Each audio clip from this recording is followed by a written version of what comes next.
and welcome to YesJapan.com Ask a Teacher number 96. And it's very possible that eventually I won't be calling this Yes Japan Ask a Teacher. It would be Japanese from Zero Ask a Teacher or Learn from Zero. I don't know what the final name will be, but it certainly won't be Yes Japan Ask a Teacher. We're going to be changing that soon. We have a lot of good questions today. What is Ask a Teacher, you ask? As your first question, George, what is Ask a Teacher? Ask a Teacher is where we talk about the things you want to talk about in Japanese, whereas the daily show that we do right before this called Yes Japan Daily is the things I want to talk about. But this is your topic, and let's see what topics have been set today. First question is from Mura Okami, the town wolf. He says, do people from Japan usually use negative adjective plus or negative anything plus to omoimasen? He's referring to Yes Japan Daily number 113, which we just did, where we talked about how to say, what do you think? And I had made a discussion point in there saying you typically wouldn't say yokunai to, or you wouldn't say ii to omoimasen, but I said you can, right? Okay, let's talk about it. So what you're talking about is basically this. Yokunai to, and forget the wa just for a second, yokunai to omoanai. So if someone says to you, yokunai to omoimasu ka, do you think it's not good? You could say, yokunai to omoimasen. I don't think it's not good. But literally it's a double negative. And even in Japanese it does confuse people to do double negatives. So one way that you sort of make that easier to understand is you add this wa for emphasis. Yokunai to wa omoanai, right? Yokunai to wa omoimasen.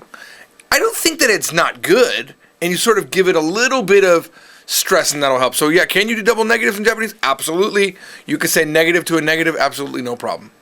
But as you learn more Japanese, you'll realize when and when not to use that. So in this case, there's always a million different reasons why you could do it. But for me, I would only use it if I would say, for example, I don't think it's not good. But even then, aren't you a little bit, like, what did I just say? I don't think it's not good. What? But do I think it's good? Even I'm lost. I don't know what I said. So should you avoid it? Yeah. So, for example, if someone says, yokunai to omoimasu ka, you probably should just say, omoanai, without the entire thing before it. Omoanai, I don't think so. Then there's no, you don't think that it's not good. But you're not saying something that sounds confusing. You're just agreeing or disagreeing. Wakarimasu ka? All right, thank you. That was a great question. Next question is from Mr. Luahawa. Mr. Luahua. I don't speak Chinese, so I have no idea where that's going. Can you give some nani nani kana and nani nani daro examples? And I just realized I forgot to put daro examples, but let's talk about it. Here's a good one. Well, what do they both mean, right? Let me just make sure I got this. Okay, we got two of these. Okay, all right. What do daro and kana mean? You're going to hear them. Well, this is a typical thing right here. Ame wa furu kana? Or ame wa furu no kana? Furu no or furu kana? Both work. It means, I wonder if it's going to rain. And it's really not a question, even though I had a question mark. It's really like saying, I wonder if it's going to rain. You're looking outside, you're looking at the clouds, and you say, that's kind of rainy cloud. Look at some rain clouds up there. It's kind of dark, so scary looking. So some thunder. Ame wa furu kana? Ame wa furu no kana? Either way works. I wonder if it's going to rain. I wonder if he's going to go tomorrow. Ashita wa iku kana? Just any. And by the way, as we talked about in the last Yes Japan Daily, number 113, with the to omoimasu, you want to always have the verb in the casual form. Same thing here. Kana is very casual. Iku kana, you wouldn't say ikimasu kana. You wouldn't do it. It's iku kana, wonder if they're going to go. What if I want to say, I wonder if it's Monday? Now, with that one, it's a little bit tricky. You could say, getsuyobi kana, I wonder if it's Monday, that's fine. But you might also hear, getsuyobi nano kana, which is, nano is sort of desu ka in the informal. Getsuyobi nano? Is it Monday? Getsuyobi nano? Getsuyobi nano kana? I wonder if it's Monday. Or, getsuyobi kana. Both work. Alright? So, let's look at this other one. George wa Amerikajin kana? So I wonder if George is an American. George wa Amerikajin kana? I actually, just like with the last getsuyobi nano kana, I can also have the nano there. Joji wa Amerikajin nano kana? It's a question encapsulated in that I wonder if statement, right? Now, what is daro? Is daro the same thing? Not at all. It's not. It means it's a assumptive thing to say, right? Let's just take the same sentences since I didn't give you examples. So let's say, ame wa furu daro, and it's not a question. Ame wa furu daro. It could be a question. Ame wa furu daro. It's two things, right? One, if it's a question sounding thing, ame wa furu daro. No, wait. Ame wa furu daro. It's going to rain, right? It's not like kana at all. It's not combined at all. It's not the similar or a different version or anything. Ame furu daro. It's going to rain, right? It's assumptive. You assume, well, it's going to rain, right? You're coming tomorrow, right? Ashita kuru daro? Ashita kuru daro? Ashita kuru kana? I wonder if you're coming tomorrow. Ashita kuru daro? Now, there's also desho, which is more feminine. Daro is definitely more male. It's desho and daro that are similar. Ashita wa kuru desho? You're coming tomorrow, right? Ashita kuru daro? You're coming, right? Now, so that's question, right? But if I want to say, yeah, they're coming tomorrow. Ashita kuru daro? Yeah, they're coming, man. It's like adding man on the end. It's like when you add man on the end of English, yeah, they're coming, man. It's assumptive, right? It's very confident. So when you, by the way, you'll hear desho, which is the non-male version, right? It's the female / everyday version of daro. You'll hear it in the weather report. Ashita wa ame ga furu desho. Tomorrow, there's a chance of rain. It's assumed to rain. It will rain tomorrow. It's not an exact statement. If you said on the weather show, you couldn't say, ashita ame ga furimasu. You couldn't say that. You would say, ashita ame ga furu desho. You could say theoretically daro if you're a tough weatherman, but you wouldn't. You'd always say desho because it's polite. Ashita ame ga furu desho. Always watch any weather report. So that's the difference between kana and desho and daro. Actually, we covered an additional thing. All right, so what about this one? George wa Amerikajin daro? George, you're American, right? Or even if I'm not talking to me directly, maybe I'm talking to Tanaka-san about George. George is American, right? George wa Amerikajin daro? If a girl says it, George wa Amerikajin desho? You're an American, right? A guy can use desho, by the way. But if you're friendly or a rough, tough guy, you're going to say daro. Kana. All right, there you go. Thank you. That's an excellent question. All right, next question is from Middish Dreams. One of my favorite Yes Japan members. She's very nice. Very nice. And she makes candles. If you guys want custom candles, Middish Dreams makes them. Although she hasn't had good luck selling them on the internet because shipping's expensive. But if you're in her town, wherever she lives, and you see Middish Dreams, buy her candles. I don't know how expensive they are. If they are very expensive, don't buy them. Sorry. Got to go with the cheapy ones. All right. Middish Dream says, since I only know kana, well, look, this is, no, sorry. Kana. She meant like hiragana, katakana, not the wonder. I was still thinking about, I wonder if. Since I only know kana, am I just learning how to form, and I'm just learning how to form sentences. When would be the best time to learn kanji? Also, I prefer learning from flashcards, so can you recommend any flashcards? When would be well, after you learn, here's the thing. After you learn hiragana and katakana, there's no reason to wait. Move right to the kanji. Because the thing is, you're never going to get prepared enough for it. There's no it's not like a microwave where you set a time limit, and 50 seconds later, you're ready to do kanji. It's not going to happen. Start learning kanji because it'll continually increase your comprehension of Japanese. Kanji is like the database of your head. Anybody who's good in Japanese knows kanji, I guarantee it. And anyone who gets to a level and doesn't get above it, they probably don't know kanji because kanji makes everything perfect. Start learning the kanji. It's nowhere near as hard or as complicated as you think it is. What flashcards do I recommend? Oh gosh, we don't have any, unfortunately. If we did, or when you're watching this video, why don't you go check out the store, wherever the store is on this website, look for a store link, and see what we're selling and buy from us. Thank you. But in case we have nothing, I don't like giving out, of course, people that are my possible future competition. But White Rabbit Press has a very nice set of cards that I really, really like. I have bought a set myself, of course, to just look at what they were. And they're nice, well-rounded. I know Tuttle makes cards. These are like Japanese enough flashcards. I mean, these are essentially, because they're written in kanji, they're essentially partial kanji cards too, because it's good to know words in kanji instead of just learning right through the kanji. I mean, for example, right? Hikikae, right? Hikikae, which is right here, exchange or a change receipt, apparently. But I like these cards because look at how nice they are. They're easy to read. These are from Tuttle, and I'm pretty sure. Let's see. I'm pretty sure Tuttle has kanji cards. Oh, here we go. Look at that. Look at that. In their box advertising is paying off today. So right there they have kanji cards, kana cards. They're pretty decent. And I think they were only like $24 for how many? I don't know. Let's see. Well, it says 2,500 yen. I don't know what that was in dollars. There's 448 kanji cards in here. Also, I love these cards. These are the cards that I bought when I was teaching Japanese. They're very... it's actually the basis of some of the words even on our books. But I like these. These are word cards, kanji and word cards. So it's got a big picture. They're huge, and they've got the kanji in the back. The only thing. Oh, actually, I was going to say they don't have English, but they do have the English right there. Sometimes the English isn't exactly correct, but fune, right? So you can look at it like this, right? So let's just go through. Let's just go through some for fun, right? All right. Those of you in the chat room, there's going to be a 6-second delay, so I'm just going to assume you got it right. What is this? Right? Frog. Very good. It is frog. Very nice. And here we go. Oop. Oh, we've seen one of these before.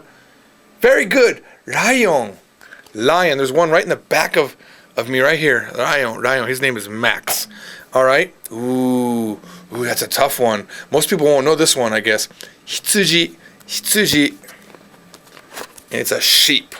Now, you wouldn't be able to read that, right? But I believe that comes in the box a way to read every one of the cards. Kitsune. And I used to use cards like this when I was learning, these big cards. Kitsune, fox. Oh, very nice. All right, so I recommend these. These are like $8 for 30. At least they were back when I bought them a billion years ago. These are from Kumon. Actually, wow, these are from 1990. These are very, very old, but I've kept them.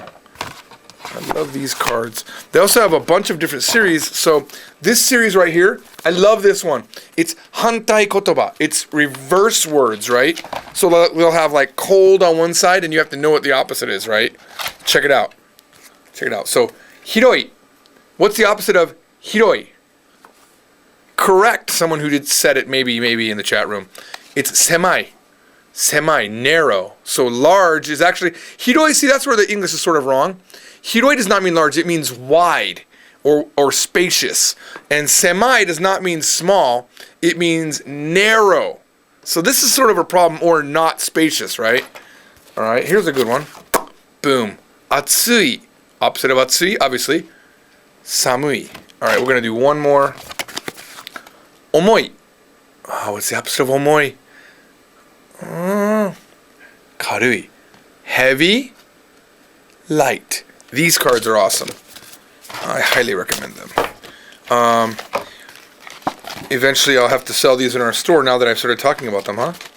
But White Rabbit Press is also a good set. There's a whole bunch of good sets of cards. The thing is, no matter what you get, make sure you use them. That's the only thing. Because you'll buy things and you won't use them. Very typical. People have stuff on their shelves never used. So start learning kanji right away and get some cards. All right, next one. Thank you for that question, by the way. Great question. All right, next question is from the love of my life. I love her so much. It's just, sometimes you click with people. She knows she knows who I'm talking. I see her face. She knows I'm talking about her. And it's not Komiyabi. It's Ai-chan. Ai-chan. Yeah, there's Ai-chan's question. Actually, her name means love. It's awesome, right? Ai-chan95 says, a little bit young for me, perhaps. She says, Joji Tono, how did you learn to understand nanori. And did you have a hard time, or did it come easy for you? Please help me to understand it if you can. Well, when she first asked that, my first question to her was, what is nanori? Like, I feel like I've heard that word before. I don't know what nanori means. I probably am going to forget after this broadcast what it means. Apparently it means self-introduction. Am I right, Ai-chan? Is that correct? Apparently it means self-introduction. Well, when did I learn self-introduction? Which is, by the way, jiko shokai. Jiko shokai. Wow. Well, it's one of the first things you learn, right? I mean, forever I learned how to say, like, the very first thing you always learn, typically is, Watashi no namae wa Joji desu. 17 歳です.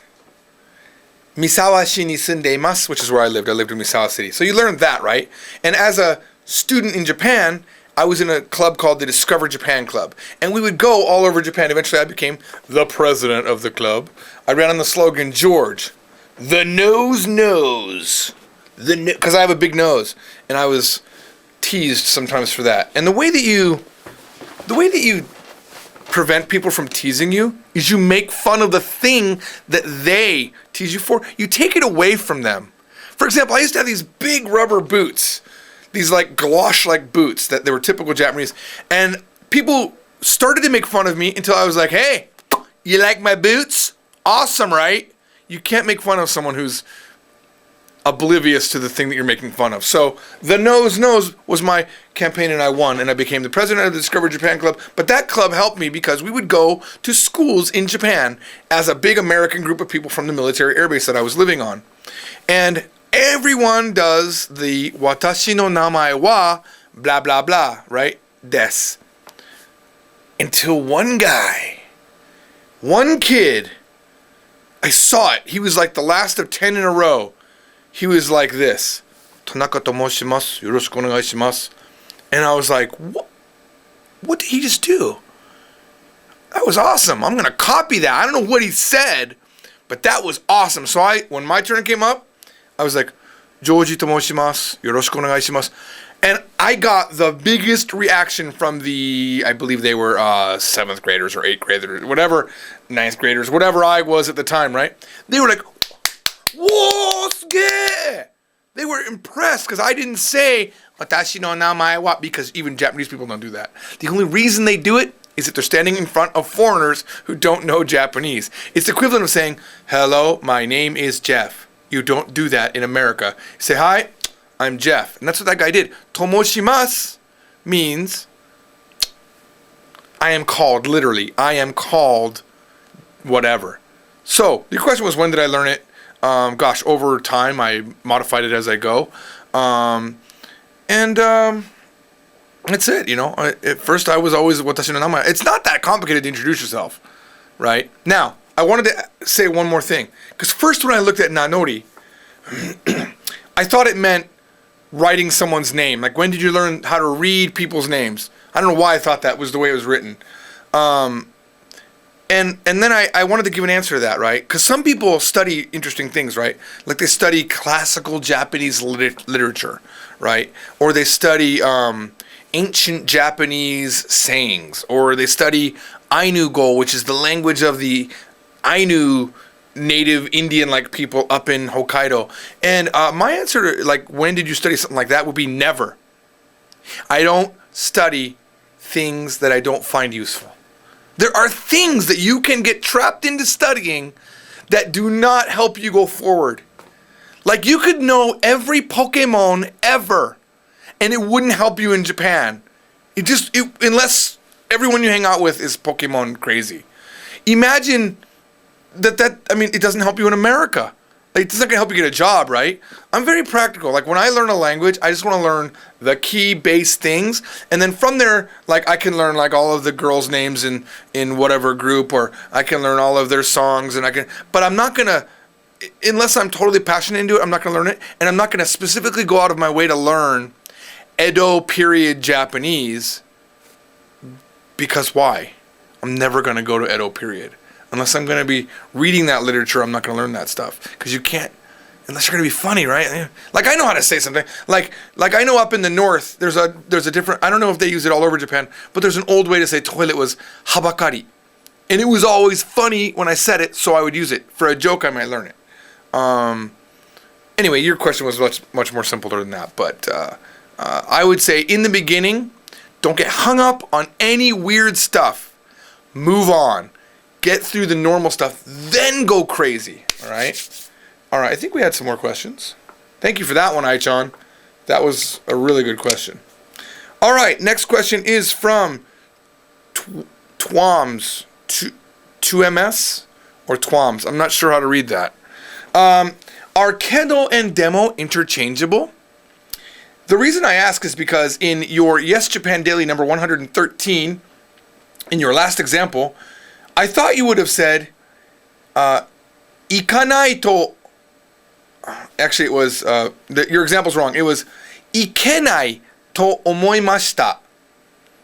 Demo, and I'm wondering why you said kedo. All right, well, let's talk about that. So let's make that sentence shorter. Let's just say, ito omotta. I thought it was good. Ito omotta. Now, you can use kedo and demo both mean but there's a key difference. Demo is typically only used to start a sentence, which means you must have a pause after what you just said. For example, ito omotta. I thought it was good.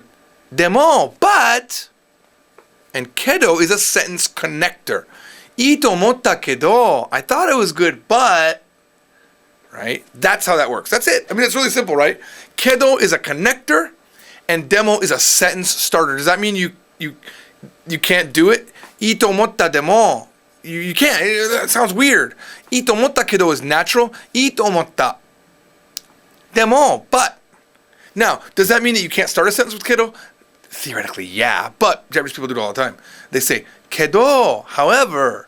And there's also this one, dakedo. Now, dakedo is also, just like demo, a sentence beginner. Dakedo. All right? All right. That's what that is. I did want to say one more thing. When you call up and talk to someone on the phone, sometimes you'll hear someone say, something desu kedo, and they don't have anything after that, right? Like, for example, let's say they say, 明日は雨が降るんだけど, tomorrow's going to rain tomorrow, but what? That but doesn't do anything. It just softens the end of the sentence. So watch out for that. You will see people ending sentences with kedo, even though you're going to learn that kedo is a sentence connector. Don't get confused. It's just typical Japanese people making the sentence sound softer. All right. Thank you for that question. Twams. Good one. All right.